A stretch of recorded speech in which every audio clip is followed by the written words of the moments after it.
Good morning students. ನಾವು ಭೌತಶಾಸ್ತ್ರ ವಿಭಾಗದಲ್ಲಿ ಬೆಳಕು, ಪ್ರತಿಫಲನ ಮತ್ತು ವಕ್ರೀಭವನದ ಬಗ್ಗೆ ನಿನ್ನೆ ಕ್ಲಾಸಲ್ಲಿ ನೋಡ್ತಾ ಇದ್ವಿ. ಸಮ್ ಬೇಸಿಕ್ ಪಾಯಿಂಟ್ಸನ್ನು ನಾನು ಹೇಳಿದೆ. ಬೆಳಕಿನ ಪ್ರತಿಫಲನ ಅಂದ್ರೇನು, ಪ್ರತಿಬಿಂಬದ ಲಕ್ಷಣಗಳೇನು, ದರ್ಪಣ ಅಂದ್ರೇನು, ದರ್ಪಣದ ವಿಧಗಳು ಯಾವುವು ಅಂತ ಹೇಳಿ ನಾವು ನೋಡಿದ್ವಿ. ಇದನ್ನ ಬೇಸಿಕ್ ಕಾನ್ಸೆಪ್ಟ್ ನಾವು ನೋಡಿದ್ವಿ. ಯಾವ ರೀತಿಯಾಗಿ ರಿಫ್ಲೆಕ್ಷನ್, ಲೈಟ್ ರಿಫ್ಲೆಕ್ಷನ್ ಆಗ್ತದೆ ಅಂತ ಹೇಳಿ ನೋಡಿದ್ವಿ. ಇವತ್ತಿನ ನಿಮ್ಮ ಮುಂದುವರೆದ ಭಾಗ, ಈ ಅಧ್ಯಾಯದ ಮುಂದುವರೆದ ಭಾಗ ಯಾವುದಪ್ಪ ಅಂತಂದ್ರೆ ಗೋಳೀಯ ದರ್ಪಣ ಅಂತ ಹೇಳಿ. ಗೋಳೀಯ ದರ್ಪಣ ಅಂದಿದೆ, ಒಂದು ದರ್ಪಣದ ಮೇಲೆ ಬೆಳಕು ಬಿದ್ದಾಗ ಏನಾಗ್ತತಿ, ಅದು ಗೋಳೀಯ ಆಕಾರದಲ್ಲಿ ಇತ್ತಂದ್ರ ಗೋಳೀಯ ದರ್ಪಣ ಅಂತ ಹೇಳಿ ಕರೀತಾರ ಅಂತ ಹೇಳಿ ನಾನು ಹೇಳಿದ್ದೆ. ಈಗ ಗೋಳೀಯ ದರ್ಪಣ ಅಂದ್ರೆ ಇನ್ನೊಂದು ಅರ್ಥದಲ್ಲಿ ನಾವು ಯಾವ ರೀತಿಯಾಗಿ ಹೇಳ್ಬೋದಪ್ಪ ಅಂತಂದ್ರ ದರ್ಪಣದ ಪ್ರತಿಫಲಿಸುವ ಮೇಲ್ಮೈ ಒಳಭಾಗ ಅಥವಾ ಹೊರಭಾಗದಲ್ಲಿ ವಕ್ರವಾಗಿದ್ದರೆ ಅದನ್ನ ನಾವೇನಂತೀವಿ, ಗೋಳೀಯ ದರ್ಪಣ ಅಂತ ಹೇಳಿ ಕರಿತೇವೆ. ನೋಡ್ರಿ, ಏನು, ದರ್ಪಣದ ಪ್ರತಿಫಲಿಸುವ ಮೇಲ್ಮೈ ಒಳ ಅಥವಾ ಹೊರಭಾಗದಲ್ಲಿ ವಕ್ರವಾಗಿದ್ದರೆ ಅದನ್ನ ಗೋಳೀಯ ದರ್ಪಣ ಅಂತ ಹೇಳಿ ಕರಿತೇವೆ. ಇದು ನೋಡ್ರಿ ಎಕ್ಸಾಂಪಲ್, ಇದು ಒಂದು ದರ್ಪಣ. ಇದು ಈಗ ಸೂರ್ಯನ ಬೆಳಕು ಬಿದ್ದಾಗ ಏನಾಗ್ತತಿ, ಇಲ್ಲಿ ಒಂದು ಮುಂಭಾಗ ಏನಾಗೈತಿ, ಒಳಗಡೆ ಹೋಗೈತಿ, ಅಂದ್ರೆ ವಕ್ರವಾಗಿ ಐತಿ.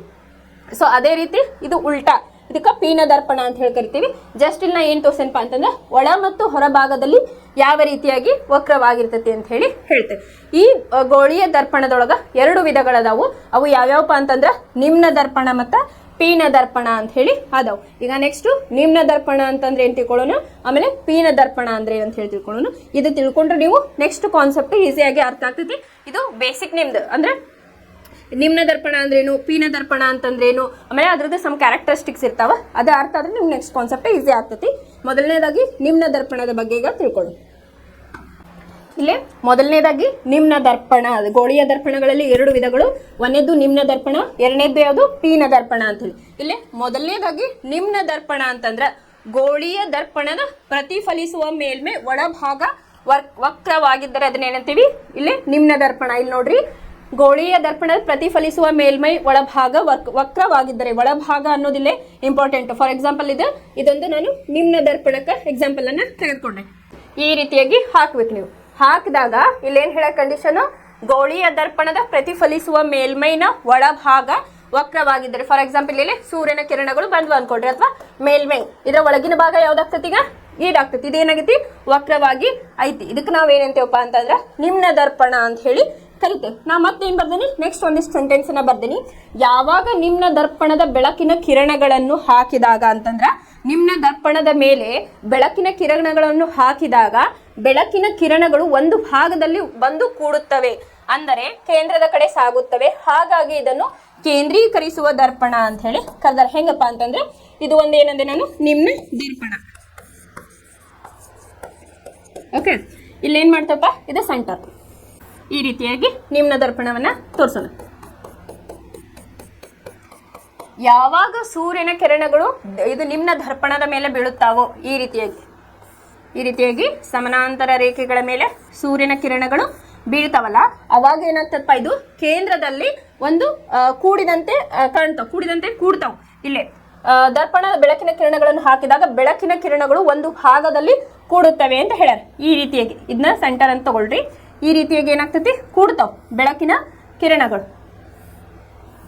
ಈ ರೀತಿಯಾಗಿ ಇಲ್ಲ ಕೂಡ್ತಾವ. ಇದಕ್ಕೇನಂತ, ಇದು ಎದ್ರಕ್ಕೆ ಅಟ್ರಾಕ್ಷನ್ ಇರ್ತತಿ, ಕೇಂದ್ರೀಕರಿಸುವ ಇದು ಅಂದ್ರೆ ಕೇಂದ್ರದ ಕಡೆ ಸಾಗುತ್ತವೆ. ಇದು ಕೇಂದ್ರ ಅಂತ ಹೇಳಿ ನಾವು ಕರಿತೇವೆ. ಆ ಕಡೆ ಏನಾಗ್ತೀವೋ ಆ ಕಡೆ ಇವು ಆಕರ್ಷಣೆಯನ್ನ ಹೊಂದುತ್ತವೆ. ಎದ್ರ ಕಡೆ, ಇಲ್ಲೇ ಕೇಂದ್ರದ ಕಡೆ ತಮ್ಮ ಬೆಳಕಿನ ಕಿರಣಗಳು ಆಕರ್ಷಣೆಯನ್ನ ಹೊಂದುತ್ತವು. ಅದಕ್ಕೆ ಏನಂತಾರಪ್ಪ, ಇನ್ನೊಂದು ಹೆಸರು ಅಂತಂದ್ರ ಕೇಂದ್ರೀಕರಿಸುವ ದರ್ಪಣ ಅಂತ ಹೇಳಿ ಕರೀತಾರ. ನಿಮ್ನ ದರ್ಪಣಕ್ಕೆ ಇನ್ನೊಂದು ಹೆಸರು ಏನಪ್ಪಾ ಅಂತಂದ್ರ ಕೇಂದ್ರೀಕರಿಸುವ ದರ್ಪಣ ಅಂತ ಹೇಳಿ ಕರೀತಾರ. ಇದರದ ಡೆಫಿನೇಷನ್ ಬಂದು, ಗೋಳೀಯ ದರ್ಪಣದ ಪ್ರತಿಫಲಿಸುವ ಮೇಲ್ಮೈನ ಒಳಭಾಗ ವಕ್ರವಾಗಿದ್ದರೆ ಅದನ್ನು ನಿಮ್ನ ದರ್ಪಣ ಅಂತ ಹೇಳಿ ಕರೀತಾರ. ಯಾವಾಗ ನಿಮ್ನ ದರ್ಪಣದ ಮೇಲೆ ಬೆಳಕಿನ ಕಿರಣಗಳನ್ನು ಹಾಕಿದಾಗ ಅಥವಾ ಹಾಯಿಸಿದಾಗ ಬೆಳಕಿನ ಕಿರಣಗಳು ಒಂದು ಭಾಗದಲ್ಲಿ ಬಂದು ಕೂಡುತ್ತವೆ, ಅಂದರೆ ಕೇಂದ್ರದ ಕಡೆ ಸಾಗುತ್ತವೆ. ಹಾಗಾಗಿ ಇದನ್ನ ಏನಂತಾರ, ಕೇಂದ್ರೀಕರಿಸುವ ದರ್ಪಣ ಅಂತ ಹೇಳಿ ಕರೀತಾರೆ. ಇನ್ನು ನೆಕ್ಸ್ಟ್ ಪೀನ ದರ್ಪಣ ಅಂದ್ರೇನು, ಅಲ್ಲಿ ಕೇಂದ್ರೀಕರಿಸುವ ಇರ್ತತೋ ಅಥವಾ ವಿಕೇಂದ್ರೀಕರಿಸುವ ದರ್ಪಣ ಇರ್ತತೆ ಅಂತ ಹೇಳಿ ಈಗ ನೋಡೋಣ. ನೆಕ್ಸ್ಟ್ ಪೀನ ದರ್ಪಣ. ಇಲ್ಲಿ ಸೆಕೆಂಡ್ ಒನ್ ಯಾವ್ದಪ್ಪ ಅಂತಂದ್ರೆ ಪೀನ ದರ್ಪಣ ಅಂತ ಹೇಳಿ ನಾವು ಕರಿತೀವಿ.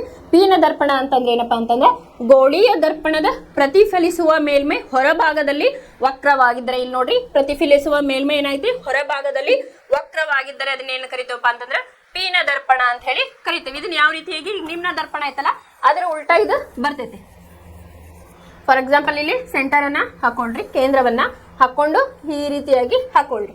ಇದು ಮೇಲ್ಮೈ, ಜಸ್ಟ್ ರಫ್ ಡಯಾಗ್ರಾಮ್. ಇವಾಗ ಸೂರ್ಯನ ಕಿರಣಗಳನ್ನ ಹಾಕಿದಾಗ ಏನಾಗ್ತತಿ, ಇವು ಸಮಾನಾಂತರ ರೇಖೆಗಳು. ಇದು ಈ ರೀತಿಯಾಗಿ ಐತಪ್ಪ ಅಂತಂದ್ರೆ ಇಲ್ಲಿ ಹೊರಭಾಗದಲ್ಲಿ ವಕ್ರವಾಗೈತಿ ಅಂತಂದ್ರ ಇಲ್ಲೇ ನಮಗ ಕೇಂದ್ರ ಇದು ಆಗ್ತತಿ. ಸೊ ಇಲ್ಲೇನಾಗ್ತತಿ, ವಿಕೇಂದ್ರೀಕರಣ ಅಂತಂದ್ರ ಹೊರಗಡೆ ಕೇಂದ್ರದಿಂದವು ಕೇಂದ್ರದಿಂದ ಹೊರಗಡೆ ಹೋಗ್ತಾವ. ಸೊ ಅವಾಗ ಏನಾಗ್ತತಿ, ಈ ರೀತಿಯಾಗಿ ಸೂರ್ಯನ ಕಿರಣಗಳು ವಿಕೇಂದ್ರೀಕರಿಸ್ತಾವು ಅಂತ ಹೇಳಿ ಹೇಳ್ತಾರೆ. ಈ ರೀತಿಯಾಗಿ ಏನಪ್ಪಾ ಅಂತಂದ್ರೆ ಗೋಳೀಯ ದರ್ಪಣದ ಪ್ರತಿಫಲಿಸುವ ಮೇಲ್ಮೈ ಹೊರಭಾಗ ವಕ್ರವಾಗಿದ್ದರೆ ಅದನ್ನ ಪೀನ ದರ್ಪಣ ಅಂತ ಹೇಳಿ ಕರೀತಾರ.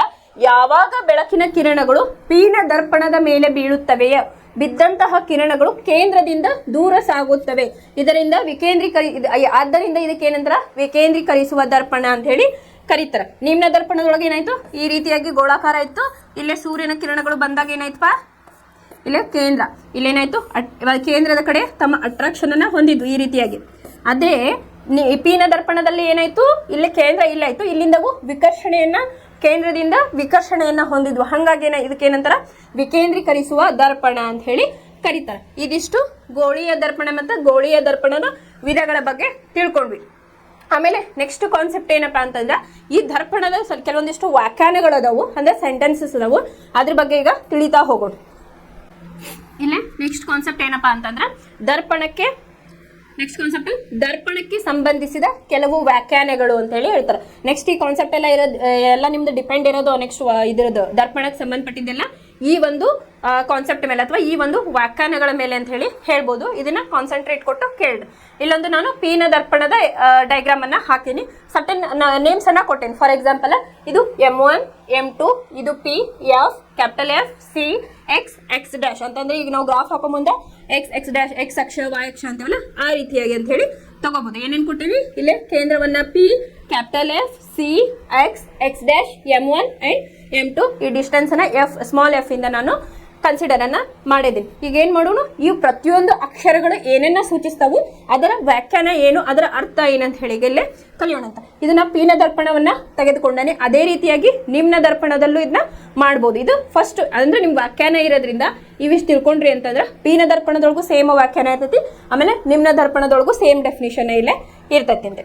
ಮೊದಲನೇದಾಗಿ ಪಿ ಅಂದ್ರೆ ಏನಪ್ಪಾ ಇಲ್ಲ ಅಂತಂದ್ರೆ ದರ್ಪಣ ಧ್ರುವ ಅಂತ ಹೇಳಿ ಕರಿತೀವಿ. ಇನ್ನ X X ಡ್ಯಾಶ್ ಅಂತಂದ್ರೆ ಪ್ರಧಾನ ಅಕ್ಷ, ಎಕ್ಸ್ ಅಂಡ್ ಎಕ್ಸ್ ಡ್ಯಾಶ್ ಅಂತಂದ್ರ ಪ್ರಧಾನ ಅಕ್ಷ ಅಂತ ಹೇಳಿ ಕರಿತೀವಿ. ಇನ್ನ ನೆಕ್ಸ್ಟ್ ಕ್ಯಾಪಿಟಲ್ F ಅಂತಂದ್ರ ದರ್ಪಣದ ಸಂಗಮ ಬಿಂದು, ಕ್ಯಾಪಿಟಲ್ F ಅಂತಂದ್ರ ದರ್ಪಣದ ಸಂಗಮ ಬಿಂದು ಅಂತ ಹೇಳಿ ಕರಿತೀವಿ. ಆಮೇಲೆ C ಅಂತಂದ್ರ ವಕ್ರತಾ ಕೇಂದ್ರ ಅಂತ ಹೇಳಿ ಕರಿತೀವಿ. ಆಮೇಲೆ ಸ್ಮಾಲ್ f ಅಂತಂದ್ರೆ ದರ್ಪಣದ ಸಂಗಮ ದೂರ ಅಂತ ಹೇಳಿ ಕರಿತೀವಿ.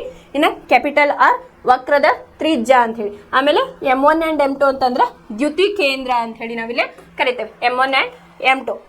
ಈಗೇನ್ ಮಾಡೋಣಪ್ಪ ಅಂತಂದ್ರೆ ಪಿ ಅಂದ್ರೆ ಏನು, ದರ್ಪಣ ಧ್ರುವ ಅಂದ್ರೇನು, ಪ್ರಧಾನ ಅಕ್ಷ ಅಂದ್ರೇನು, ದರ್ಪಣದ ಸಂಗಮ ಬಿಂದು ಅಂದ್ರೇನು, ವಕ್ರತಾ ಕೇಂದ್ರ ಅಂದ್ರೇನು, ದರ್ಪಣದ ಸಂಗಮ ದೂರ ಅಂದ್ರೇನು, ವಕ್ರತಾ ಆಮೇಲೆ ತ್ರಿಜ್ಯ ಅಂದ್ರೇನು, ಆಮೇಲೆ ದ್ಯುತಿರಂಧ್ರ ಏನಂತ ಹೇಳಿ ತಿಳ್ಕೊಳ್ಳೋಣ.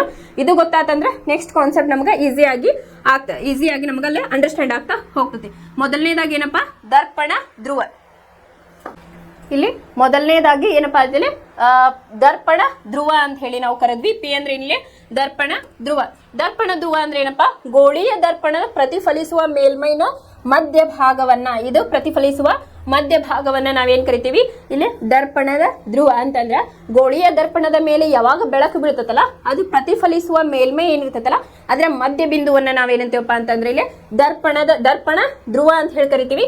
ಇದನ್ನ ಪಿ ಲೆಟರ್ ಇಂದ ನಾವು ಇಂಡಿಕೇಶನ್ ಅನ್ನ ಮಾಡ್ತೀವಿ. ಇನ್ನ next X and X dash ಅಂತ ಹೇಳಿ ಐತಿ. ಅಂತಂದ್ರ ಎಕ್ಸ್ ಅಂಡ್ ಎಕ್ಸ್ ಡ್ಯಾಶ್ ಅಂತಂದ್ರೆ ಪ್ರಧಾನ ಅಕ್ಷ,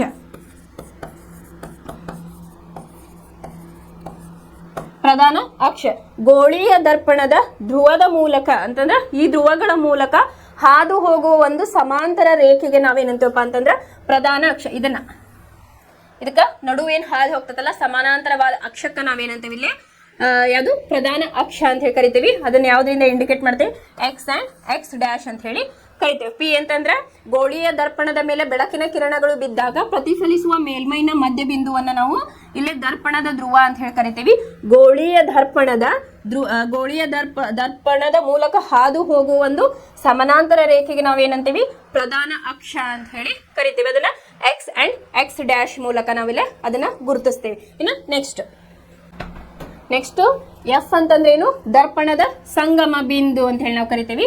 ಅಂತಂದ್ರೆ ಸಂಗಮ ಅಂದ್ರೆ ಏನು, ಕೂಡೋದು ಅಂತ ಹೇಳಿ ಅರ್ಥ ಆಗ್ತೈತಿ. ಸಂಗಮ ಅಂದ್ರೆ ಇನ್ನೊಂದು ಅರ್ಥ ಕೂಡುವುದು ಅಂತ ಹೇಳಿ. ದರ್ಪಣದ ಮೇಲೆ ಬೆಳಕಿನ ಕಿರಣಗಳು ಬಿದ್ದಾಗ ಪ್ರತಿಫಲನೆಗೊಂಡು ಅದು ಕೂಡುವ ಒಂದು ಬಿಂದು ಅಂತ ಹೇಳಿ ನಾವು ಕರಿತೇವೆ. ಅದು ನಿಮ್ನ ದರ್ಪಣದಲ್ಲಾಗಿರ್ಬೋದು ಅಥವಾ ಪೀನ ದರ್ಪಣದಲ್ಲೂ ಕೂಡ ಆಗಬಹುದು. ಇದು ಪೀನ ದರ್ಪಣದಲ್ಲಿ ಏನಾಗ್ತದಪ್ಪ, ನಮ್ಗ ಕೂಡಿದಂಗ ಭಾಸ ಆಗ್ತದೆ. ಯಾಕಂತಂದ್ರೆ ಇದು ಕೇಂದ್ರದಿಂದ ದೂರ ಸರಿತೈತಿ, ವಿಕೇಂದ್ರೀಕರಣ ಅಲ್ಲೇ ಹೊಂತತಿ. ಅದೇ ನಾವು ನಿಮ್ನ ದರ್ಪಣ ತಗೊಂಡಾಗ ಏನಾಗ್ತತಿ, ಕೇಂದ್ರದಲ್ಲಿ ಅವು ಒಂದು ಗೂಡ್ತಾವು ಅಂತ ಹೇಳಿ ಹೇಳ್ತೇವೆ. ಇಲ್ಲ ಇನ್ ಜನರಲ್ ಆಗಿ ಏನ್ ಬರಿಬಹುದಪ್ಪ ಅಂತಂದ್ರೆ, ದರ್ಪಣದ ಮೇಲೆ ಬೆಳಕಿನ ಕಿರಣಗಳು ಬಿದ್ದಾಗ ಪ್ರತಿಫಲನೆಗೊಂಡು ಕೂಡುವ ಒಂದು ಬಿಂದುವಿಗೆ ನಾವೇನಂತೀವಿ, ದರ್ಪಣದ ಸಂಗಮ ಬಿಂದು ಅಂತ ಹೇಳಿ ಕರಿತೀವಿ. ಈಗ ಎಫ್ ಆಯ್ತು. ಆಮೇಲೆ ಇನ್ನ ಸಿ. ಇಲ್ಲೇ ನೆಕ್ಸ್ಟ್ ಬಂದು ಸಿ ಅಂತಂದ್ರ ವಕ್ರತಾ ಕೇಂದ್ರ ಅಂತ ಹೇಳಿ. ಗೋಳೀಯ ದರ್ಪಣದ ಒಂದು ಭಾಗ ಬಾಗಿರುವ ಗೋಳದ ಕೇಂದ್ರವನ್ನ ಅಂತ ಹೇಳಿ ನಾ ಬರ್ದೇನಿ. ನೋಡೋಣ ಅದೇ ಅರ್ಥ ಏನಂತ ಹೇಳಿ.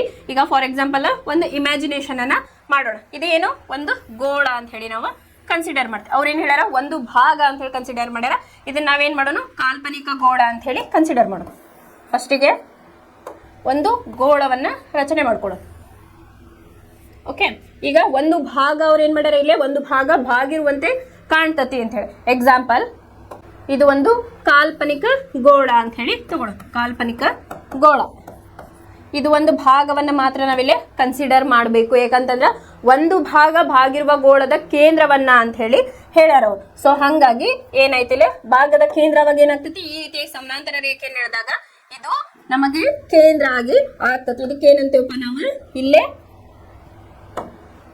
ಈ ರೀತಿಯಾಗಿ ಗೋಳೀಯ ದರ್ಪಣದ ಒಂದು ಭಾಗ ಬಾಗಿರುವ ಗೋಳದ ಕೇಂದ್ರವನ್ನ ನಾವೇನಂತೀವಿ, ಕೇಂದ್ರ ಅಂದ್ರ ಇದನ್ನ ನಾವೇನಂತೀವಪ್ಪ ಅಂತಂದ್ರ ವಕ್ರತಾ ಕೇಂದ್ರ ಅಂತ ಹೇಳಿ ಕರಿತೀವಿ. ಇದನ್ನ ಸಿ ಅಕ್ಷರದಿಂದ ನಾವು ಗುರುತಿಸ್ತೇವೆ. ಇನ್ನ ಈ ಸೆಂಟೆನ್ಸ್ ಇಲ್ಲಿಂದ ಇಲ್ಲಿಗಿರೋದನ್ನ ಸೆಂಟೆನ್ಸ್ ನಾವೇನಂತೀವಿ, ತ್ರಿಜ್ಯ ಅಂತ ಹೇಳಿ ಕರಿತೀವಿ. ಅದಕ್ಕೆ ನಾವು ಕ್ಯಾಪಿಟಲ್ ಆರ್ ಇಂದ ಅದನ್ನ ರಿಪ್ರೆಸೆಂಟ್ ಮಾಡ್ತೀವಿ. ಇದು ಏನು, ವಕ್ರತಾ ತ್ರಿಜ್ಯ ಅಂತ ಹೇಳಿ ನಾವು ಕರಿತೇವೆ. ಏನಿಲ್ಲ, ಇನ್ನೊಂದು ಅರ್ಥದಲ್ಲಿ ಹೇಳ್ಬೇಕಂತಂದ್ರ ಗೋಳೀಯ ದರ್ಪಣದ ಭಾಗವಾಗಿರುವ ಒಂದು ಕಾಲ್ಪನಿಕ ಗೋಳದ ಕೇಂದ್ರವನ್ನು ನಾವು ವಕ್ರತಾ ಕೇಂದ್ರ ಅಂತ ಹೇಳಿ ಕರಿತೀವಿ. ಈ ಡಿಸ್ಟೆನ್ಸ್ ಇಲ್ಲಿಂದ ಇಲ್ಲಿಗೆ ಏನೈತಲ್ಲ, ಇದನ್ನ ಮಧ್ಯವನ್ನ ಇಲ್ಲಿಂದ ಇಲ್ಲಿಗಿರೋದನ್ನ ಅದನ್ನ ವಕ್ರತಾ ತ್ರಿಜ್ಯ, ಅದನ್ನ ಕ್ಯಾಪಿಟಲ್ ಆರ್ ಇಂದ ಇದನ್ನ ರಿಪ್ರೆಸೆಂಟ್ ಮಾಡ್ತಾರ ಅಂತ ಹೇಳಿ ಹೇಳ್ತಾರೆ. ಇದು ವಕ್ರತಾ ಕೇಂದ್ರ ಅಂತ ಹೇಳಿ ನಾವು ಕರಿತೀವಿ. ಆಮೇಲೆ ವಕ್ರತಾ ತ್ರಿಜ್ಯದ ಬಗ್ಗೆ ಗೊತ್ತಾಯ್ತು. ಇನ್ನ ಸ್ಮಾಲ್ ಎಫ್ ಅಂತ ನಾನು ಗುರುತಿಸ್ತೇನೆ. ಅಂತಂದ್ರೆ ಸಂಗಮ ದೂರ ಅಂತ ಹೇಳೈತಿ. ಅದು ಅಂದ್ರೆ ಏನಂತ ಹೇಳಿ ನೋಡೋಣ. ನೆಕ್ಸ್ಟ್ ಬಂದು ದರ್ಪಣದ ಸಂಗಮ ದೂರ, ಅದನ್ನ ಸ್ಮಾಲ್ ಲೆಟರ್ ಎಫ್ ಇಂದ ನಾವು ಗುರುತಿಸ್ತೇವೆ. ಹಂಗಂದ್ರೆ ಏನಪ್ಪಾ ಅಂತಂದ್ರ ದರ್ಪಣದ ಧ್ರುವ ಅಂದ್ರೆ ಯಾವುದು, ಪಿ. ಹೌದಾ, ದರ್ಪಣದ ಧ್ರುವನ ನಾವು ಏನಂತ ರಿಪ್ರೆಸೆಂಟ್ ಮಾಡ್ತೀವಿ, ಕ್ಯಾಪಿಟಲ್ ಪಿ ಇಂದ ರಿಪ್ರೆಸೆಂಟ್ ಮಾಡ್ತೀವಿ. ದರ್ಪಣದ ಧ್ರುವ ಪಿ ಅಂಡ್ ದರ್ಪಣದ ಸಂಗಮ ಬಿಂದು ಎಫ್ ಇವುಗಳ ನಡುವಿನ ಅಂತರವನ್ನ ನಾವೇನಂತೀವಪ್ಪ, ಡಿಸ್ಟೆನ್ಸ್ ಅನ್ನ ಸ್ಮಾಲ್ ಎಫ್ ಅಂತಂದ್ರ ದರ್ಪಣದ ಸಂಗಮ ದೂರ ಅಂತ ಹೇಳಿ ಕರಿತೀವಿ. ಇಲ್ಲೊಂದು ನಾನು ಚಿತ್ರವನ್ನ ಹಾಕೇನೆ, ಇಲ್ಲೇ ನೋಡ್ರಿ. ಏನು ದರ್ಪಣದ ಸಂಗಮ ದೂರ ಅಂತಂದ್ರ ದರ್ಪಣ ಧ್ರುವ ಪಿ ಮತ್ತು ದರ್ಪಣದ ಸಂಗಮ ಬಿಂದು ಎಫ್ ಇವುಗಳ ನಡುವಿನ ಅಂತರವನ್ನ ನಾವೇನಂತ ಕರಿತೀವಿ, ಇಲ್ಲಿ ದರ್ಪಣದ ಸಂಗಮ ದೂರ ಅಂತ ಹೇಳಿ ಕರಿತೇವೆ. ಇನ್ನ last final M1 and M2 ಅಂತ ಹೇಳೈತಿ. ಗೋಳೀಯ ದರ್ಪಣದ ಪ್ರತಿಫಲಿಸುವ ಮೇಲ್ಮೈನ ವ್ಯಾಸವನ್ನ ನಾವೇನಂತ ಕರಿತೀವಪ್ಪ ಅಂತಂದ್ರೆ ಇಲ್ಲಿ ದ್ಯುತಿ ರಂಧ್ರ ಅಂತ ಹೇಳಿ ಕರಿತೇವೆ. ಇಲ್ಲಿ M1 ಅಂಡ್ M2 ಅಂತಂದ್ರೆ ದ್ಯುತಿ ರಂಧ್ರ ಅಂತ ಹೇಳಿ ಕರಿತೀವಿ. ಗೋಳೀಯ ದರ್ಪಣದ ಪ್ರತಿಫಲಿಸುವ ಮೇಲ್ಮೈನ ವ್ಯಾಸವನ್ನ ನಾವೇನಂತ ಕರಿತೀವಿ, ಇಲ್ಲಿ ದ್ಯುತಿ ರಂಧ್ರ ಅಂತ ಹೇಳಿ ಕರಿತೀವಿ. ಅದನ್ನ M1 ಅಂಡ್ M2 ಇಂದ ರಿಪ್ರೆಸೆಂಟ್ ಅನ್ನ ಮಾಡ್ತೀವಿ. ಇದಿಷ್ಟು ಮುಖ್ಯ ಒಂದು ಡೆಫಿನಿಷನ್. ಅಂತಂದ್ರೆ M1 M2 ಅಂದ್ರೇನು, ಸಿ ಅಂತಂದ್ರೇನು, ಕ್ಯಾಪಿಟಲ್ ಎಫ್ ಅಂದ್ರೇನು, ಕ್ಯಾಪಿಟಲ್ ಪಿ ಅಂದ್ರೇನು, ಎಕ್ಸ್ ಅಂಡ್ ಎಕ್ಸ್ ಡ್ಯಾಶ್ ಅಂತಂದ್ರೇನು, ಆಮೇಲೆ ಎಫ್ ಅಂದ್ರೇನಂತ ಹೇಳಿ ನೋಡಿದ್ವಿ. ಈಗ ನಿಮ್ಗೆ ಏನ್ ಗೊತ್ತಿರ್ಬೇಕಪ್ಪ, ಯಾವುದೇ ಒಂದು ನಿಮ್ನ ದರ್ಪಣ ಹಾಕ್ಲಿ ಅಥವಾ ಪಿನ ದರ್ಪಣ ಹಾಕಿದಾಗ ನಾವು ಏನ್ ಮಾಡ್ತೀವಿ, ಇದನ್ನ M1 and M2 X and X dash ಅಲ್ಲಿ ಬಿಂದುವಿಗೆ ಪಿ ಅಂತ ಕೊಡ್ತೀವಿ. ಆಮೇಲೆ ಸಂಗಮ ಬಿಂದುವಿಗೆ ಎಫ್ ಅಂತ ಹೇಳಿ ಕೊಡ್ತೀವಿ. ರೀತಿಯಾಗಿ ನಿಮ್ಗೆ ಗೊತ್ತಿರಬೇಕು. ಸಿ ಅಂದ್ರೆ ಏನು, ಎಕ್ಸ್ ಎಕ್ಸ್ ಡ್ಯಾಶ್ ಅಂದ್ರೆ ಏನು, M1 M2 ಅಂದ್ರೆ ಏನು, ಕ್ಯಾಪಿಟಲ್ R ಅಂತಂದ್ರೆ ನಾ ಹೇಳಿದೆ ಅಲ್ಲೇ ಒಂದು ತ್ರಿಜ್ಯ ಅಂತ ಹೇಳಿ ಕರೆದೆ. ಸೊ ಹಾಗಾಗಿ ನಿಮ್ಗೆ ಎಲ್ಲ ಎಫ್ ಏನ್ ರಿಪ್ರೆಸೆಂಟ್ ಮಾಡ್ತತಿ, ಎಕ್ಸ್ ಏನ್ ರಿಪ್ರೆಸೆಂಟ್ ಮಾಡ್ತತಿ, ಈ ರೀತಿಯಾಗಿ ಗೊತ್ತಾತಂದ್ರೆ ನಿಮ್ಗೆ ನೆಕ್ಸ್ಟ್ ನಾ ಏನ್ ಚಿತ್ರವನ್ನ ಹಾಕ್ತಿವಲ್ಲ ಅವಾಗ ನಿಮ್ಗದು ಎಫ್ ಅಂದ್ರೇನು, ಸಿ ಅಂದ್ರೇನು ಅಂತ ಹೇಳಿಲೆ ಗೊತ್ತಾಗ್ತಾ ಹೋಗ್ತತಿ. ಇನ್ನ ಗೋಳೀಯ ದರ್ಪಣದಿಂದ ನೆಕ್ಸ್ಟ್ ಕಾನ್ಸೆಪ್ಟ್, ಗೋಳೀಯ ದರ್ಪಣದಿಂದ ಇಲ್ಲೇ ಪ್ರತಿಬಿಂಬ ಗೋಳೀಯ ದರ್ಪಣದಿಂದ ಪ್ರತಿಬಿಂಬ ಉಂಟಾಗುವಿಕೆ ಅಂತ ಹೇಳಿ ಕಾನ್ಸೆಪ್ಟ್ ಐತಿ. ಈ ಡೆಫಿನಿಷನ್ ನಿಮ್ಗೆಲ್ಲ ಕರೆಕ್ಟ್ ಆಗಿ ಅಂಡರ್ಸ್ಟ್ಯಾಂಡ್ ಆಗುತ್ತೆ ಅಂದ್ರೆ ನೆಕ್ಸ್ಟ್ ಕಾನ್ಸೆಪ್ಟ್ ಈಸಿ ಆಗ್ತೈತಿ. ಇನ್ನು ಗೋಳೀಯ ದರ್ಪಣದಿಂದ ಪ್ರತಿಬಿಂಬ ಉಂಟಾಗ್ಬೇಕಂತಂದ್ರೆ ಅಲ್ಲಿ 3 ನಿಯಮಗಳನ್ನ ನೀವು ತಿಳ್ಕೊಬೇಕಾಗ್ತೈತಿ. ಫಸ್ಟ್ ಆ ನಿಯಮಗಳು ಏನೇನಂತ ಹೇಳಿ ನಾವೀಗ ತಿಳ್ಕೊಳ್ಳೋಣ ಅಂತ. ಇಲ್ಲಿ ಗೋಳೀಯ ದರ್ಪಣದಿಂದ ಪ್ರತಿಬಿಂಬ ಉಂಟಾಗುವಿಕೆಯನ್ನು ತಿಳ್ಕೊಳ್ಳೋಕ್ಕಿಂತ ಮುಂಚೆ ಅಲ್ಲಿ 3 ರೂಲ್ಸ್ ಗಳನ್ನ ನಾವು ತಿಳಿಬೇಕಾಗ್ತತಿ.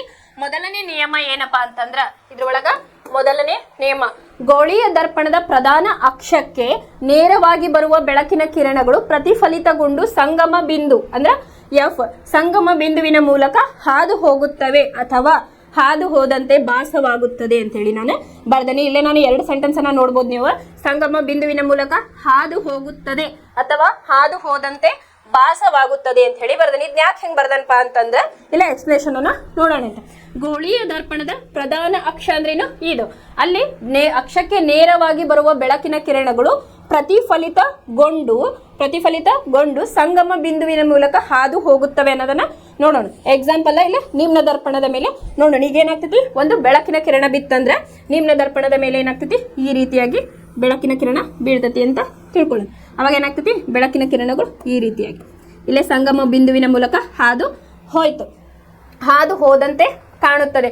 ಆಮೇಲೆ ಏನಾಗ್ತೈತಿ, ಹಾದು ಅದೇ ರೀತಿಯಲ್ಲಿ ಈ ರೀತಿಯಾಗಿ ಹಾದು ಹೋಗುತ್ತದೆ. ಈ ರೀತಿಯಾಗಿ ಇದು ನಿಮ್ನ ದರ್ಪಣದಲ್ಲಿ ಹಾದು ಹೋಗ್ತದೆ. ಸೂರ್ಯನ ಕಿರಣಗಳು ಬಂದು ಅದೇ ದಿಕ್ಕಿನಲ್ಲಿ ಹಾದು ಹೋಯ್ತು.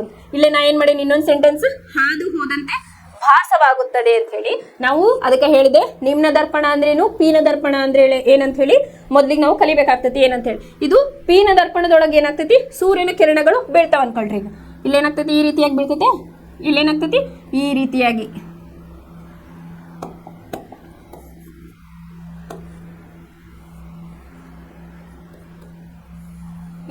ಬಂದ ಇದು ಎಫ್.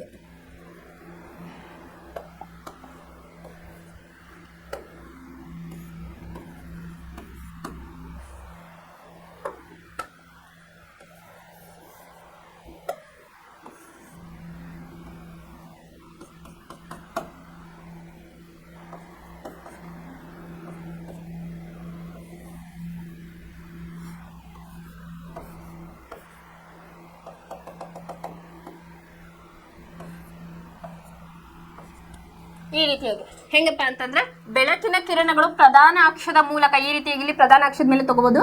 ಇಲ್ಲಿ ಪ್ರಧಾನ ಅಕ್ಷದ ಮೂಲಕ ಹೋದಾಗ ಏನಾಗ್ತೈತಿ, ಇಲ್ಲಿ ನೋಡ್ರಿ ಡ್ಯಾಶ್ ಡ್ಯಾಶ್ ಅಂತ ಹೇಳಿ ತೋರಿಸ್ತೀನಿ. ಯಾಕಪ್ಪ ಅಂತಂದ್ರ ಪೀನ ದರ್ಪಣದೊಳಗ ವಿಕೇಂದ್ರೀಕರಣ ಆಗ್ತತಿ ಅಂತ ಹೇಳಿದ್ವಿ ನಾವು. ಯಾಕಂತಂದು ಕೇಂದ್ರದಿಂದ ಅದು ಅಟ್ರಾಕ್ಟ್ ಆಗಲ್ಲ, ಇಲ್ಲಿ ಏನಾಗ್ತತಿ ವಿಕರ್ಷಣೆಯನ್ನ ಹೊಂದಕ್ಕೆ. ಹಾಗಾಗಿ ವಿಕೇಂದ್ರೀಕರಿಸುವ ಕೇಂದ್ರ ಅಂತ ಹೇಳಿ ನಾವು ಕರಿತೀವಿ. ಇಲ್ಲಿ ಏನಾಗ್ತತ್ವ ಅಂತಂದ್ರ ಭಾಸ ಆಗ್ತತಿ, ಎಫ್ ಒಳಗ ಕೂಡಿದಂತೆ ಭಾಸವಾಗ್ತತಿ, ಆದ್ರೆ ಕೂಡೋದಿಲ್ಲ. ಇಲ್ಲಿ ಏನಾಗ್ತತಿ, ನಿಮ್ನ ದರ್ಪಣದೊಳಗ ಇಲ್ಲೇ ಸೂರ್ಯನ ಕಿರಣಗಳು ನೇರವಾಗಿ ಈ ಸಂಗಮ ಬಿಂದುವಿನ ಮೂಲಕ ಹಾದು ಹೋಗಿ ಏನಾಗ್ತತಿ, ಹೊಳ್ಳಿ ರಿಟರ್ನ್ ಪ್ರತಿಫಲನವನ್ನ ಹೊಂದತಿ. ಅದು ಈ ಒಂದು ಬಿಂದುವಿನಲ್ಲಿ ಸೇರ್ತತಿ. ಅದೇ ಇಲ್ಲಿ ಏನಾಗ್ತತಿ, ಬಿಂದುವಿನಲ್ಲಿ ಸೇರಿದಂತೆ ಭಾಸವಾಗುತ್ತದೆ ಅಂತ ಹೇಳಿ ಬರ್ದೇವಿ. ಸೊ ಹಾಗಾಗಿ 1ನೇ ರೂಲ್ಸ್ ಏನಪ್ಪಾ, ಗೋಳೀಯ ದರ್ಪಣದ ಪ್ರಧಾನ ಅಕ್ಷಕ್ಕೆ ನೇರವಾಗಿ ಬರುವ ಬೆಳಕಿನ ಕಿರಣಗಳು ಪ್ರತಿಫಲಿತಗೊಂಡು ಸಂಗಮ ಬಿಂದುವಿನ ಮೂಲಕ, ಸಂಗಮ ಬಿಂದು ಅಂದ್ರ ಕ್ಯಾಪಿಟಲ್ ಎಫ್, ಆಗಲೇ ವ್ಯಾಖ್ಯಾನಗಳು ಹೇಳಿದ್ನಲ್ಲ. ಸೊ ಕ್ಯಾಪಿಟಲ್ ಎಫ್ ಮೂಲಕ ಹಾದು ಸಂಗಮ ಬಿಂದುವಿನ ಮೂಲಕ ಹಾದು ಹೋಗುತ್ತವೆ ಅಥವಾ ಹಾದು ಹೋದಂತೆ ಭಾಸವಾಗುತ್ತದೆ ಅಂತ ಹೇಳಿ ಹೇಳ್ಬೋದು. ಇನ್ನ 2ನೇ ನಿಯಮ, ಇಲ್ಲಿ 2ನೇ ನಿಯಮ ಬಂದು ನಿಮ್ನ ಅಥವಾ ಪೀನ ದರ್ಪಣಗಳ ಕೇಂದ್ರದ ಮೂಲಕ ಹಾದು ಹೋಗುವ ಬೆಳಕಿನ ಕಿರಣಗಳು ಪ್ರತಿಫಲಿತಗೊಂಡು ಅದೇ ದಿಕ್ಕಿನಲ್ಲಿ ಮರಳಿ ಹೋಗುತ್ತದೆ ಅಥವಾ ಮರಳಿ ಹೋದಂತೆ ಭಾಸವಾಗುತ್ತದೆ ಅಂತ ಹೇಳಿ ಹೇಳ್ಯಾರ.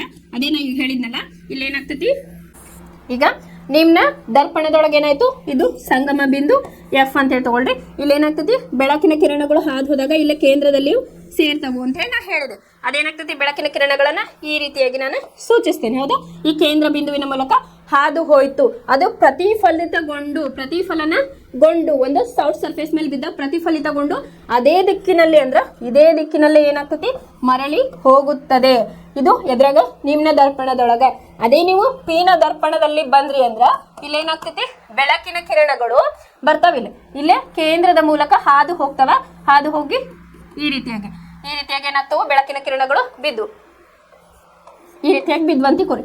ಅದೇ ದಿಕ್ಕಿನಲ್ಲಿ ಏನಾಗ್ತತಿ, ಹೋದಂತೆ ಅವು ಭಾಸವಾಗುತ್ತವೆ. ಈ ರೀತಿಯಾಗಿ ಅದೇ ದಿಕ್ಕಿನಾಗ ಹೊಳ್ಳಿ ಹೋಗ್ತಾವು ಅಂತ ಹೇಳಿದ್ದಾರೆ. ಇಲ್ಲೇ ಭಾಸ ಬಂದಂತೆ ಕಾಣಿಸ್ತತಿ ಅಂದ್ರೆ ಇಲ್ಲೇನಾಗ್ತತಿ, ಪ್ರತಿಫಲಿತಗೊಂಡು ಅದೇ ದಿಕ್ಕಿನಲ್ಲಿ ಹೋದಂತೆ ಭಾಸ ಆಗ್ತತಿ. ಇಲ್ಲಿ ಅದೇ ದಿಕ್ಕಿನಲ್ಲಿ ಅವು ಪ್ರತಿಫಲಿತಗೊಂಡು ಅದೇ ದಿಕ್ಕಿನಲ್ಲಿ ಇಲ್ಲಿ ಹೋಗುತ್ತವೆ, ಮರಳಿ ಹೋಗುತ್ತವೆ ಅಂತ ಹೇಳ್ತಾರೆ. ಇದು ಎರಡನೇ ನಿಯಮ. ನಾನು ಹೇಳಿದೆ ಪಾರದರ್ಶಕ ಮತ್ತು ಅಪಾರದರ್ಶಕ ವಸ್ತುಗಳ ಬಗ್ಗೆ ಮೊನ್ನೆ ಗ್ಲಾಸ್ ಇದು ಫಸ್ಟ್ ಇದು ನೋಡಿದ್ವಿ ನಾವು. ಬೆಳಕಿನ ಪ್ರತಿಫಲನವನ್ನ ತಗೊಂಡಾಗ ನಾನು ಏನ್ ಮಾಡಿದ್ದೆ, ಒಂದು ಸಾಫ್ಟ್ ಸರ್ಫೇಸ್ ಅನ್ನ ತಗೊಂಡಾಗ ಈ ರೀತಿಯಾಗಿ ಇದನ್ನ ಲೇಪನ ಮಾಡ್ತೀವಿ ಅಂತ ಹೇಳಿದ್ದೆ. ಲೇಪನ ಎದಕ್ ಮಾಡೋದು, ಅಲ್ಲಿ ಇದು ಪಾರದರ್ಶಕ ವಸ್ತು ಇರ್ತೈತಿ, ಇಲ್ಲಿ ಏನಾರ ಬೆಳಕು ಬಿದ್ದಾಗ ಏನಾಗ್ಬಿಡ್ತೈತಿ, ಆ ಕಡೆ ಬಂದ್ಬಿಡ್ತೈತಿ, ಪ್ರತಿಫಲನವನ್ನ ಹೊಂದಲ್ಲ, ವಕ್ರೀಭವನ ಹೊಂದತಿ ಅಂತ ಹೇಳಿದ್ದೆ. ಸೊ ಹಾಗಾಗಿ ಆ ಕಾನ್ಸೆಪ್ಟ್ ಇಲ್ಲೇ ಆತಕ್ತಿ. ಇನ್ನೊಂದು ಎಕ್ಸಾಂಪಲ್ ಕೊಟ್ಟಿದ್ದೆ, ರೋಡ್ ಅದು ಒಂದು ಅಪಾರದರ್ಶಕ ವಸ್ತು, ಬಟ್ ನಮ್ಗೆ ರೋಡ್ನಾಗ ಹೋಗೋ ಮುಂದೆ ಹೆಂಗ್ ಅನಿಸ್ತತಿ, ಅದು ಹೊಳಿತಾ ಇರಂಗ್ ಅನಿಸ್ತಿರ್ತೈತಿ. ಆಮೇಲೆ ನೆರಳು ಕೂಡ ಅಲ್ಲೇ ಪ್ರತಿಫಲನಗೊಂಡಂಗಲ್ಲೇ ಕಾಣಿಸ್ತಾ ಇರ್ತೈತಿ. ಅಂತಂದ್ರೆ ಭಾಸವಾಗುವುದಕ್ಕೆ ಅದು ಒಂದು ಎಕ್ಸಾಂಪಲ್ ಅಂತ ನಾವು ತಗೋಬಹುದು. ಇನ್ನ ಮೂರನೇ ನಿಯಮ, ಇಲ್ಲಿ ಮೂರನೇ ನಿಯಮ ಬಂದೇನಪ್ಪ, ದರ್ಪಣದ ಮೇಲೆ ಬಿದ್ದಂತಹ ಬೆಳಕಿನ ಕಿರಣಗಳು ಪ್ರತಿಫಲಿತಗೊಂಡು, ಬೆಳಕಿನ ಕಿರಣಗಳು ಎದ್ರ ಮೇಲೆ, ದರ್ಪಣದ ಮೇಲೆ ಬೆಳಕಿನ ಕಿರಣಗಳು ಬಿದ್ದಂತವು ಪ್ರತಿಫಲಿತಗೊಂಡು ಪತನ ಕೋನದಷ್ಟೇ ಪ್ರತಿಫಲನ ಕೋನ ಸಮನಾಗಿರುತ್ತದೆ. ನಾನು ಮೊನ್ನೆ ಒಂದು ನಿಮಗಿದೆ ಹೇಳಿದ್ದೆ, ರೂಲ್ಸ್ಗಳನ್ನ ಹೇಳಿದ್ದೆ. ಬೆಳಕಿನ ಪ್ರತಿಫಲನ ಒಳಗ R=I ಅಂತ ಹೇಳಿದ್ದೆ. ಈ ರೀತಿಯಾಗಿ ಹೇಳಿದ್ದೆ, ಪತನ ಕೋನ ಪ್ರತಿಫಲನ ಕೋನ ಅಂತ ಫಸ್ಟ್ ಕ್ಲಾಸ್ ಒಳಗೆ ನಾನು ಇದ್ರ ಬಗ್ಗೆ ಹೇಳಿದ್ದ ಇಂಟೆನ್ಷನ್ ಇದು. ಇಲ್ಲೇನು ಹೇಳ್ಯಾರ ಅವರು, ದರ್ಪಣದ ಮೇಲೆ ಬಿದ್ದಂತಹ ಬೆಳಕಿನ ಕಿರಣಗಳು ಪ್ರತಿಫಲಿತಗೊಂಡು ಪತನ ಕೋನದಷ್ಟೇ ಪ್ರತಿಫಲನ ಕೋನ ಸಮನಾಗಿರ್ತದೆ. ನೀವು ನೆನಪು ಮಾಡ್ಕೊಳ್ಳಿ. ಈ ರೀತಿಯಾಗಿ ನಾವೊಂದು ಡೈಗ್ರಾಮ್ ಅನ್ನ ಹಾಕಿದ್ದೆ. ಈ ರೀತಿಯಾಗಿ ಇಲ್ಲೇ ಕ್ಯಾಪಿಟಲ್ ಆ, ಇದು ಸ್ಮಾಲ್ I ಅಂತ ಬರ್ದಿದ್ದೆ. ಇದು ಪತನ ಕೋನ, ಇದು ಪ್ರತಿಫಲಿತ ಕೋನ ಅಂತ ನಾನು ಹೇಳಿದ್ದೆ. ಎಲ್ಲಿ ಸೂರ್ಯನ ಕಿರಣಗಳು ಬೀಳ್ತದಲ್ಲ ಅದು ಪತನ ಕೋನ, ಅದು ರಿಫ್ಲೆಕ್ಷನ್ ಏನಾಗ್ತದಲ್ಲ ಪ್ರತಿಫಲನ ಕೋನ ಅಂತ ನಾನು ಫಸ್ಟ್ ಕ್ಲಾಸ್ ಒಳಗೆ ಹೇಳಿದ್ದೆ. ಇಲ್ಲೇನಾಯ್ತು, ಪ್ರತಿಫಲಿತ ಕೋನ, ಪತನ ಕೋನ ಮತ್ತು ಪ್ರತಿಫಲನ ಕೋನ ಎರಡು ಸಮನಾಗಿದ್ದವು ಅಂತ ಹೇಳಿದ್ದಾರೆ. ಯಾವ ರೀತಿಯಾಗಿ ಇಲ್ಲಿ ನಿಮ್ನ ದರ್ಪಣ ಪೀನ ದರ್ಪಣದಲ್ಲಿ ಅಂತ ನೋಡೋದಾದ್ರೆ ಈ ರೀತಿಯಾಗಿ ಇದು F ಸಂಗಮ ಬಿಂದು. ಇಲ್ಲೇನಾಯ್ತು, ಕೋನ, ಬೆಳಕಿನ ಕಿರಣಗಳು ಪ್ರತಿಫಲನಗೊಂಡು ಈ ರೀತಿಯಾಗಿ ಬಂತು. ಅವಾಗ ಏನಾಗಿರ್ತತಿ, ಇದು ಪತನ ಕೋನ ಮತ್ತು ಪ್ರತಿಫಲನ ಕೋನ ಎರಡು ಸಮನಾಗಿರ್ತತಿ ಅಂತ ಹೇಳಿದ್ದಾರೆ ಅಷ್ಟೇ. ಈ ರೀತಿ ಈ ಕೋನ ಮತ್ತು ಈ ಕೋನ ಏನಿದೆಲ್ಲ ಸಮನಾಗಿ ಇರ್ತಾವೆ. ಬೆಳಕು ಬಿದ್ದಂಥದ್ದು ಮತ್ತು ರಿಫ್ಲೆಕ್ಷನ್ ಆದಂಥದ್ದು ಏನಾಗಿರ್ತೈತಿ, ಎರಡು ಸಮನಾಗಿ ಇರ್ತೈತಿ ಅಂತ ಹೇಳ್ಯಾರ. ಈ ರೀತಿಯಾಗಿ ಇವೆರಡು ಕೋನ ಸಮನಾಗಿ ಇರ್ತಾವು ಅಂತ ಹೇಳಿದ್ದಾರೆ. ಇವು ಮೂರು ನಿಯಮಗಳು, ಬೇಸಿಕ್ ಕಾನ್ಸೆಪ್ಟ್. ಅದಕ್ಕೆ ಗೋಳೀಯ ದರ್ಪಣದಿಂದ ಪ್ರತಿಬಿಂಬ ಉಂಟಾಗುವಿಕೆಯ ನಿಯಮಗಳು ಅಂತ ಹೇಳ್ಬೋದು. ಈ ಮೂರು ನಿಯಮಗಳು ಮೋಸ್ಟ್ ಇಂಪಾರ್ಟೆಂಟ್, ಯಾಕಂದ್ರೆ ನೆಕ್ಸ್ಟ್ ಕಾನ್ಸೆಪ್ಟ್ ಇದ್ರ ಮೇಲೆ ಡಿಪೆಂಡ್ ಇರೋದು. ಇನ್ನು ಈ ಡೈಗ್ರಾಮ್ ಅನ್ನ ವಿತ್ ಬುಕ್ ನಾನು ಎಕ್ಸ್ಪ್ಲೇನ್ ಒಂದ್ಸಲಿ ಮಾಡ್ತೀನಿ. ಇಲ್ಲೇ ನೋಡ್ರಿ, ಡೈಗ್ರಾಮ್ ಅನ್ನ ಕೊಟ್ಟಿದ್ರ. ಗೋಳೀಯ ದರ್ಪಣ ಅಂತೇಳಿ ಚಾಪ್ಟರ್ ಸ್ಟಾರ್ಟ್ ಆದ್ಮೇಲೆ ನಿಮಗೆ ನೋಡ್ರಿ, ನಿಮ್ನ ದರ್ಪಣ, ಇದು ಪೀನ ದರ್ಪಣ. ನಾನೇನ್ ಮಾಡಿದ್ದೆ, ಈ ರೀತಿಯಾಗಿ ತೋರಿಸಿದ್ದೆ ಶೇಡಿಂಗ್ ನ, ಇವರು ಲೈಟ್ ಆಗಿ ತೋರಿಸಿದ. ನಿಮ್ನ ದರ್ಪಣ ಮತ್ತೆ ಇದು ಪೀನ ದರ್ಪಣ ಅಂತ ಹೇಳಿದಾರೆ. ಇಲ್ಲಿ ಇನ್ನೊಂದೆರಡು ಡೈಗ್ರಾಮ್ ಅನ್ನ ನಿಮಗೆ ಕೊಟ್ಟಿದ್ದಾರೆ, ಕರೆಕ್ಟ್ ಆಗಿ ಎರೋ ಮಾರ್ಕ್ ಮೂಲಕ ಕೊಟ್ಟಿದ್ದಾರೆ. ಇಲ್ಲೇ ನೋಡ್ರಿ, F ಅಂದ್ರೆ ಸಂಗಮ ಬಿಂದು. ಈ ರೀತಿಯಾಗಿ M1 ನಾನು M1 and M2 ಅಂತ ದ್ಯುತಿ ರಂಧ್ರ ಅಂತ ತೋರಿಸಿದ್ದೆ. ಇವ್ರೇನ್ ಮಾಡ್ಯಾರ, ಇಲ್ಲೇ M and N ಅಂತ ಹೇಳ್ಕೊಟ್ಟಾರ. ಈ ಬಿಂದುವನ್ನ ಧ್ರುವ ಬಿಂದುವನ್ನ P ಅಂತ ಹೇಳ್ಕೊಟ್ಟಾರ. ಆಮೇಲೆ ಇಲ್ಲೇ ಏನು ಇದು ಹೇಳಿದಲ್ಲ, ತ್ರಿಜ್ಯ ಅಂತ ಹೇಳಿದ್ನಲ್ಲ. ಆಮೇಲೆ I=R ಅಂತ ಹೇಳಿದೆ. ಪತನ ಕೋನ ಮತ್ತು ಪ್ರತಿಫಲನ ಕೋನನ R ಮತ್ತು I ಅಂತ ರಿಪ್ರೆಸೆಂಟ್ ಮಾಡ್ಯಾರ. ಸಂಗಮ ಬಿಂದುವನ್ನ F ಅಂತ ಇಲ್ಲೇ ರಿಪ್ರೆಸೆಂಟ್ ಅನ್ನ ಮಾಡಿದ್ದಾರೆ. ಈ ರೀತಿಯಾಗಿ ಇದು ಯಾವ್ದಪ್ಪ ಅಂತಂದ್ರೆ ನಿಮ್ನ ದರ್ಪಣ. ಇದು ನಿಮ್ನ ದರ್ಪಣದೊಳಗೆ ನೋಡ್ರಿ, ಸೂರ್ಯನ ಕಿರಣಗಳು ಇಲ್ಲಿ ಬಿದ್ದಾವು. ಇಲ್ಲಿ F ಬಿಂದುವಿನಲ್ಲಿ ಸೇರಿದವು, ಭಾಸ ಆಗತ್ತಿಲ್ಲ, ಒಂದು ಕೇಂದ್ರದಲ್ಲಿ ಅವು ಸೇರಿದವ. ಹಾಗಾಗಿ ಕೇಂದ್ರೀಕರಿಸುವ ಬಿಂದು ಅಂತ ನಾವು ಕರೆದ್ವಿ. ಅದೇ ನೀವು ಇಲ್ಲಿ ಪೀನ ದರ್ಪಣದಲ್ಲಿ ಏನಾಗೈತಿ, ಇಲ್ಲಿ ನೋಡ್ರಿ, ಇದು P, ಇದು F ಅಂತಂದ್ರೆ ಏನಲ್ಲಿ ಸಂಗಮ ಬಿಂದು. ಸೂರ್ಯನ ಕಿರಣಗಳು ಇಲ್ಲಿ ಬಿದ್ದಾಗ ಏನಾಯ್ತು, ಈ ಡ್ಯಾಶ್ ಡ್ಯಾಶ್ ಅನ್ನ ತೋರಿಸಿದಾರ. ಅಂತಂದ್ರ ಕೇಂದ್ರದಿಂದವು ವಿಕೇಂದ್ರೀಕರಣವನ್ನ ಹೊಂದಿದಾವು. ಸೊ ಹಾಗಾಗಿ ವಿಕೇಂದ್ರೀಕರಿಸುವ ಬಿಂದು ಅಂತ ಕರೀತಾರೆ. ಯಾಕಂತಂದ್ರೆ ಇಲ್ಲಿ ಡ್ಯಾಶ್ ಡ್ಯಾಶ್ ಅಂತಂದ್ರೆ ಭಾಸವಾದಂತೆ ಕೂಡ್ದಂಗೆ ಕಾಣಿಸ್ತಾವು, ಅಂದ್ರೆ ಭಾಸ ಆಗ್ತತಿ ಅಂತ ಹೇಳಿದ. ಇದಿಷ್ಟು ಏನು ನಿಮ್ಮ ಟೆಕ್ಸ್ಟ್ ಬುಕ್ ನಲ್ಲಿ ಕೊಟ್ಟಿರ್ತಕ್ಕಂಥ ಇದು. ಇಲ್ಲಿ ನಾವು M1 and M2 ತಗೊಂಡೇವಿ, ಅಂದ್ರೆ ವ್ಯಾಸವನ್ನ. M and N ಅಂತ ಕೊಟ್ಟಿದ್ದಾರೆ. ನಿಮ್ಗೆ ಈಸಿ ಆದ್ರೆ ಈ ಡೈಗ್ರಾಮ್ ಈಸಿ ಆದ್ರೆ ಇದನ್ನ ಫಾಲೋ ಮಾಡ್ರಿ, ಇಲ್ಲ ನಿಮ್ಗೆ ಇಲ್ಲ ಯಾವ್ದಾದ್ರು ಕೊಡ್ರಿ, ಅದಕ್ಕೆ ನೀವು ಸೆಂಟೆನ್ಸ್ ಗೊತ್ತಿರಬೇಕು. ಪ್ರಧಾನ ಎಕ್ಸ್ ಡ್ಯಾಶ್ ಅಂದ್ರೆ ಏನು ಗೊತ್ತಿರಬೇಕು, M1 and M2 ಅಂದ್ರೆ ಏನಂತೇಳಿ ಗೊತ್ತಿರಬೇಕು, ಪಿ ಅಂದ್ರೇನು, ಎಫ್ ಅಂದ್ರೇನು. ಆಮೇಲೆ ಡಿಸ್ಟೆನ್ಸ್ ಅನ್ನ ನಾನೇನ್ ಮಾಡಿದ್ದೆ, ಸ್ಮಾಲ್ ಎಫ್ ಇಂದ ಅಲ್ಲೇ ರಿಪ್ರೆಸೆಂಟ್ ಅನ್ನ ಮಾಡಿದ್ದೆ. ಆಮೇಲೆ ನೆಕ್ಸ್ಟ್ ಕ್ಲಾಸ್ ಒಳಗೆ ಏನ್ ಮಾಡೋಣಪ್ಪ ಅಂತಂದ್ರ ಗೋಳೀಯ ದರ್ಪಣದಿಂದ ಉಂಟಾಗುವ ಪ್ರತಿಬಿಂಬಗಳ ಬಗ್ಗೆ, ಅಂತಂದ್ರೆ ನಿಮ್ನ ದರ್ಪಣದಲ್ಲಿ ಯಾವ ರೀತಿಯಾಗಿ ಆಗ್ತತಿ, ಆಮೇಲೆ ಪಿನ ದರ್ಪಣದಲ್ಲಿ ಯಾವ ರೀತಿಯಾಗಿ ಪ್ರತಿಬಿಂಬ ಅಲ್ಲೇ ಉಂಟಾಗ್ತತಿ ಅಂತ ಹೇಳಿ ನಾಳೆ ಕ್ಲಾಸ್ ಒಳಗ ನೋಡೋಣ. ಧನ್ಯವಾದಗಳು.